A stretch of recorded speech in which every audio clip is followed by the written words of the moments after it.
Assalamualaikum warahmatullahi wabarakatuh. Halo, perkenalkan nama saya Dinda Putri Maharani.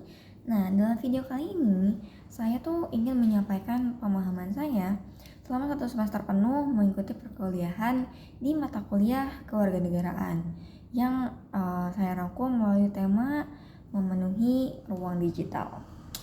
Selama mengikuti mata kuliah ini, ada satu kalimat dari dosen saya yang menurut saya tuh kalimat tuh simple sebenarnya, tapi maknanya tuh dalam banget dan kita tuh bakal terus-terusan keingat sama satu kalimat ini, yaitu kalau kalian mau bahagia, berarti kalian harus membahagiakan orang lain. Nah, awalnya saya kira kalimat ini tuh cuma jadi nasihat umum biasa aja, tapi semakin saya pahami, terutama ketika dikaitkan dengan kehidupan kita di era digital, kalimat ini tuh justru jadi sangat relevan gitu. Apalagi mengingat peran kita sebagai warga negara di ruang digital. Selama ini, ketika kita mendengar kata kewarganegaraan, yang pasti sering kebayang di benak kita tuh adalah tentang hukum, hak, maupun tentang kewajiban gitu, atau hal-hal yang sifatnya formal dan kenegaraan. Nah, namun dalam perkuliahan ini, saya tuh mulai memahami bahwa kewarganegaraan itu bukan hanya berbicara tentang negara secara fisik, tapi juga tentang bagaimana kita bersikap sebagai warga negara dalam kehidupan sehari-hari, terutama di ruang digital. Saat ini media sosial dan internet sudah menjadi bagian dari ruang publik, tempat orang berpendapat, berdiskusi, bahkan berkonflik gitu. Artinya apapun yang kita lakukan di ruang digital juga mencerminkan kita sebagai warga negara. Ruang digital bukan ruang bebas tanpa nilai. Di dalamnya ada etika, tanggung jawab, dan dampak sosial yang nyata. Di ruang digital, setiap orang punya kesempatan yang sama untuk bersuara. Tapi kebebasan ini tuh sering banget disalahartikan gitu. Selama 1 semester ini, saya belajar bahwa kebebasan berpendapat tidak berarti bebas menyakiti, menghina, ataupun bahkan menjatuhkan orang lain. Komentar, unggahan, dan konten yang kita sebarkan bisa berdampak besar, bukan hanya bagi individu, tapi juga bagi suasana ruang digital secara keseluruhan.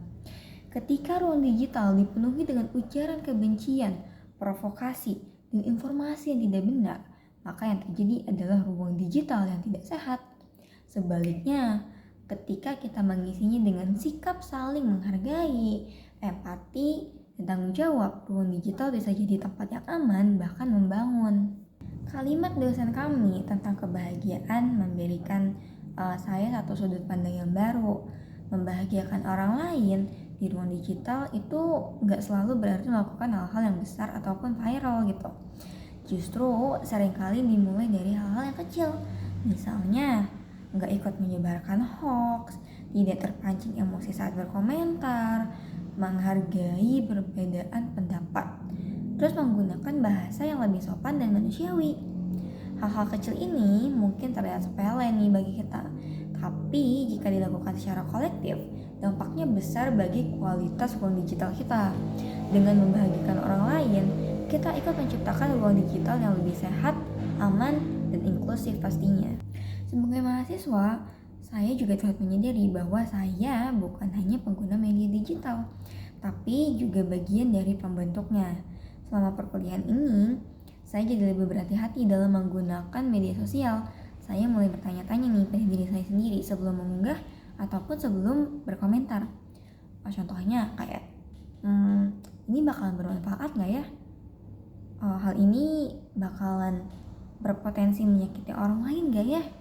Nah, saya juga belajar bahwa menjadi warga negara yang baik itu tidak selalu diwujudkan lewat tindakan yang besar, tetapi melalui konsistensi sikap termasuk di dunia digital.